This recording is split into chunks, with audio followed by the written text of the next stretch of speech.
кога заврши осмоделение, се запише во средното музичко училиште, тогаш премина во мојата класа и продолжи со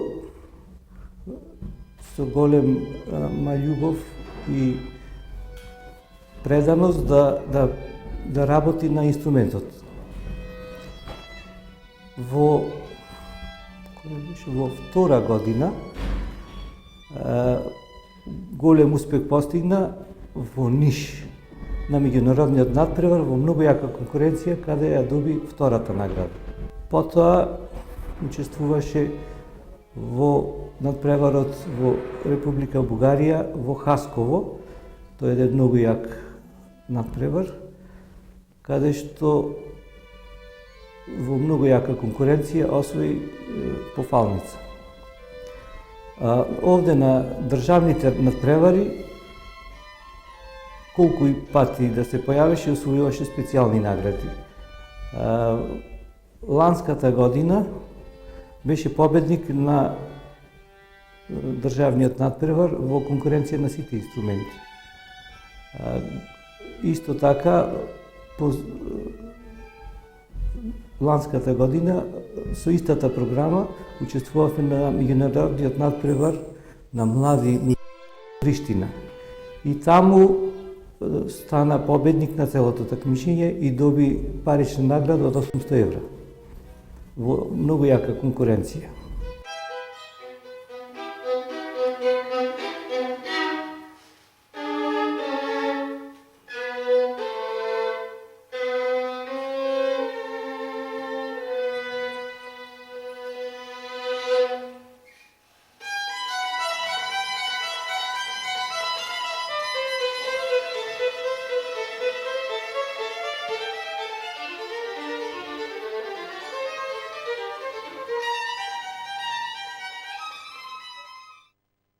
И сега проблем е што дилема ни е каде да продолжи со школувањето. Бидејќи потекнува од селото Кравари и родителите се занимаваат со земјоделие, татко му е невработен, на оваа виолина што свири, оваа виолина не ги исполнува неговите уметнички захтеви. По моје мислење, тој е најголемиот талент што се јавил во музичкото училиште овде во Битола. Јас работам веќе 38 години, така да ги пратам сите ученици.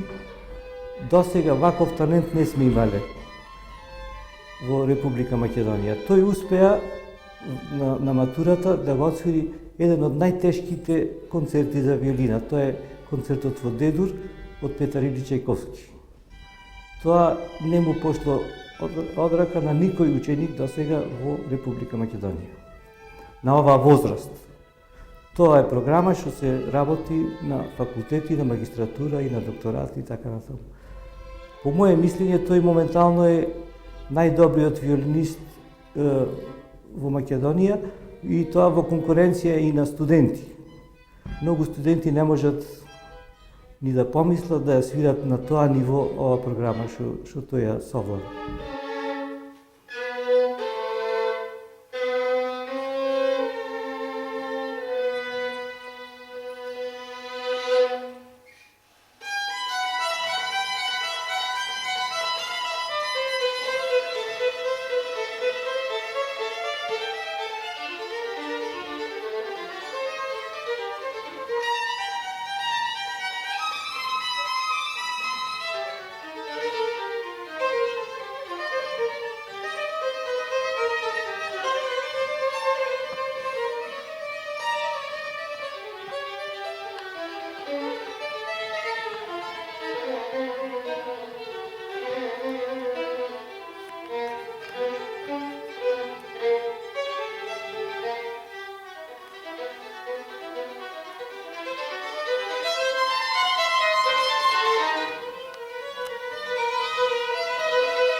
Каде ќе оди се уште е дилема, тој има многу понуди, али ќе видиме, ќе одбериме најдобрата понуда и ќе продолжи, во секој случај ќе го продолжи своето школување.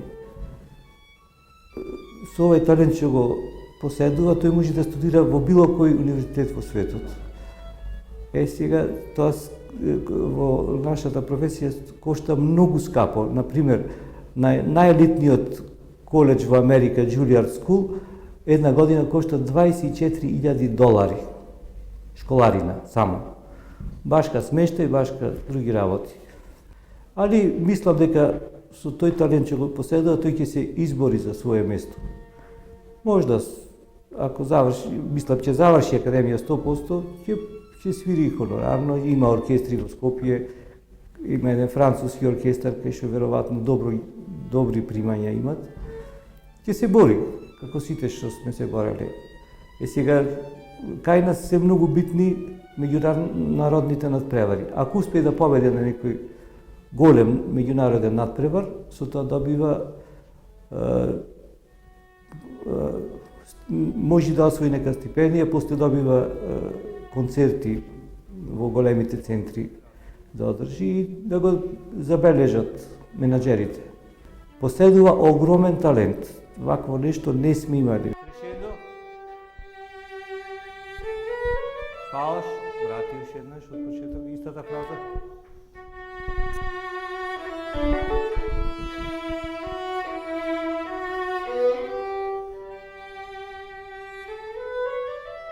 Така. Напред, малце по-раздвижено.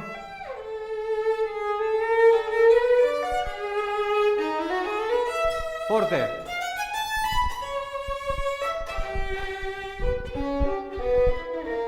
Пошироко гудало, стоп, нече. Пошироки гудало тука. Форте. Така.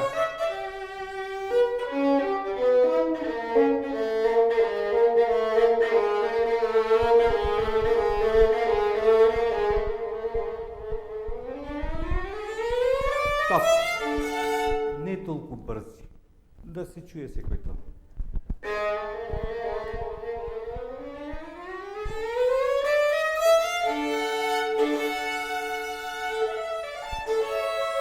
Не, стоп. Не брзај неукрзот. Триам пам, триата та ти та.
На часовите ние секогаш наоѓаме време да се подружиме малку онака пријателски и надвор од училиштето.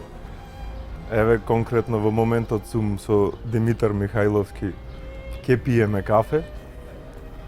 Тој е еден интересен дечко, темпераментен, секогаш сака да го изрази својот темперамент.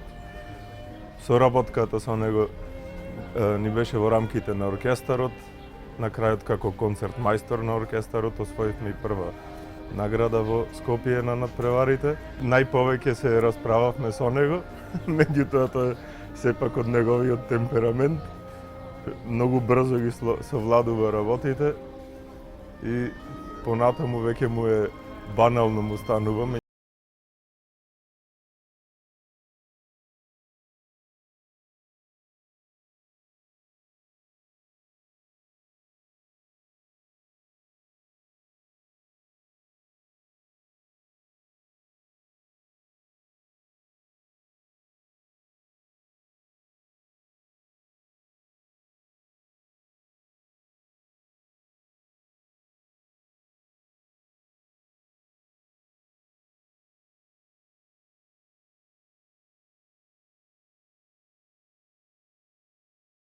Мојата виолина ја купив од татко на една професорка која ме корепетираше на матурскиот мој концерт.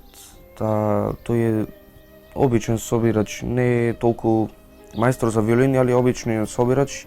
Стара виолина, околу 100 до 150 години, не се знае точно.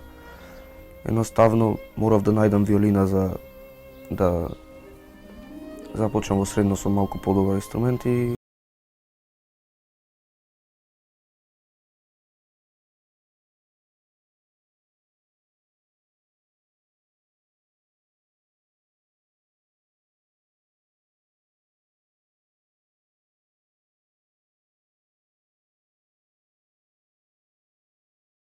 што треба да речам, иако нешто не е окей, ми треба малку нешто помоќно.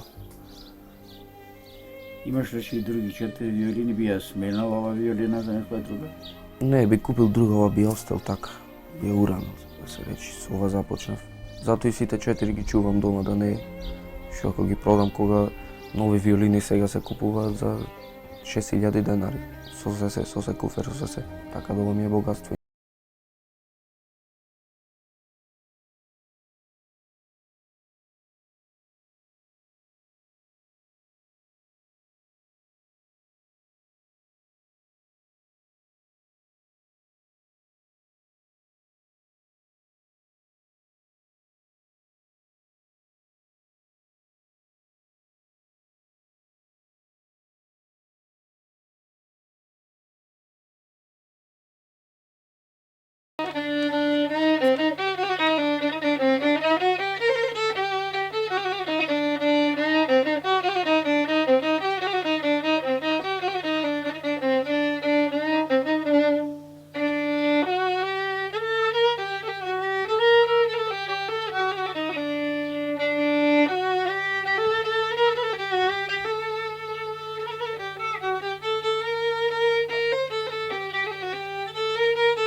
Се викам Димитар Михајловски, учам во Средно музичко училиште Битола, тоест матурирав ова година. Основно музичко образование го започнав на 7 годишна возраст, тоест 6 годишна према 7, по желба на мојот татко. Се уште бев мал, не знаев што е тоа виолина, така да отидов во музичко училиште, се запишав таму на инструментот виолина и прв професор ми беше покојниот професор Христаки Нумовски, кој ми ја даде, да речем, таа љубов кон виолината. Тој ме запозна со неа. Штета што веќе не е меѓу нас да се горди со мене, ама после основно музичко образование запишав средно во класа на професор Ванчо Стилков, каде значително го мој мислење значително најмногу напредна во овие 4 години. Учествував на сите познати на превади тука кај нас, сите објавени по интернет и слично. Учествував на сите познати концерти кај нас и во Македонија и надвор од Битола исто.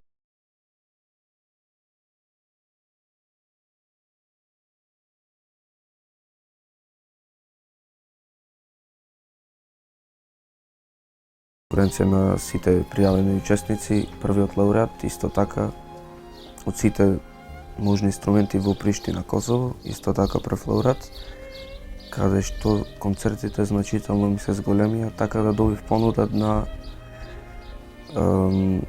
овогодинешниот Интерфест во Битола.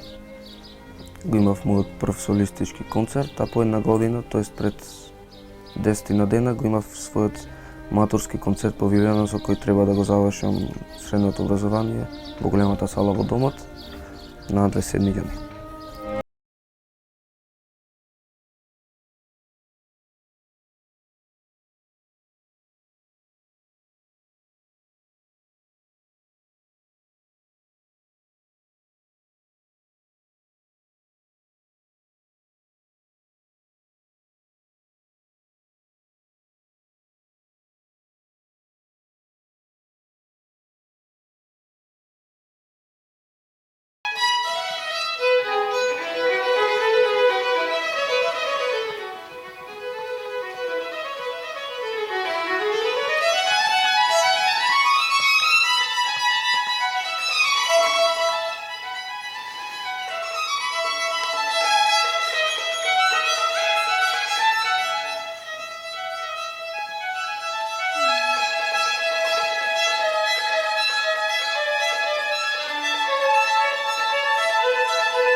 Кој како откри дека си така талент наклонет кон музиката? Уште на која годиште? Почна од 7 години, ама веројатно и уште пред тоа малку.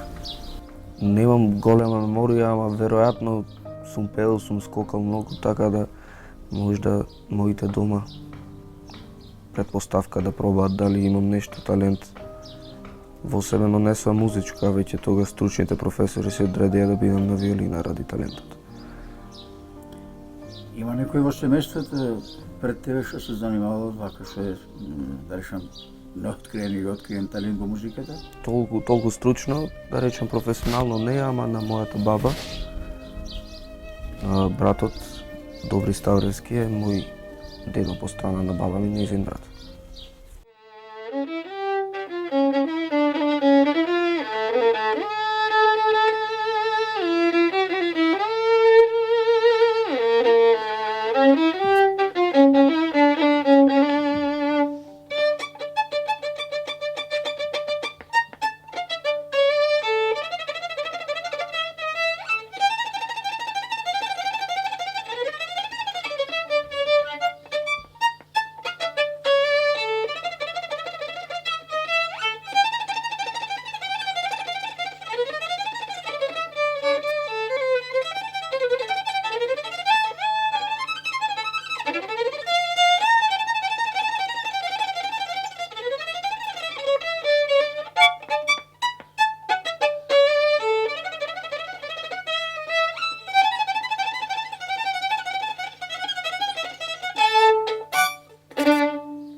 Како се снаоѓаш, да речеме, треба да станеш рано наутро, да стигнеш на училиште.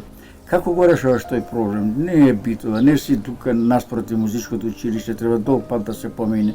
А имајќи предвид дека секогаш не е вака како што денеска ја снимаме емисијата, убаво, топло, пријатно, врни,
И ето видовме пчеларство, има некоја кокоши и така натаму. Како и нормално во секоја селска населба, односно селска куќа, идилична селска куќа. Што би, да речем, би работил така, да имаш повеќе време? Во што му помога, во што би му помагал најмногу на својот рој? Во декорации најмногу обожавам.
Какви се шилбите, какви се плановите?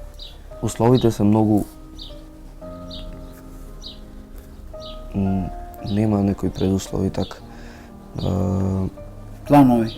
Планови има многу да се замени надвор, пошто ние сме држава која не ја негува класиката како што негувале италијаните, пошто тие негуваат 500 години кои ние сме ги поминале во робство, така да не сме на тоа ниво, али сепак не сме на толку завидно, пошто доста одиме напред за толку малку години.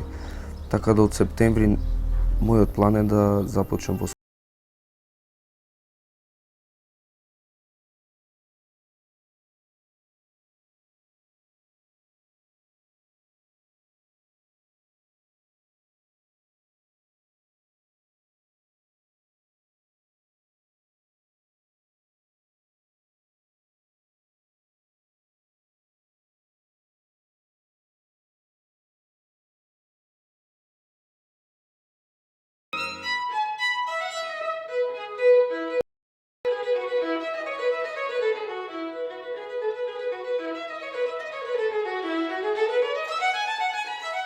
Тоа беше приказната за момчето со виолина. Не ја подготвивме случајно. Сакавме на тие што одлучуваат да им посочиме дека Донаш е голем талент. Ако го поддржиме и му овозможиме соодветна едукација, може да стане гордост, како што рековме на Битола. Пред нас Донаш е момче влюбено во виолината. Има желба да напредува во животот, но некој сепак треба да му подаде рака.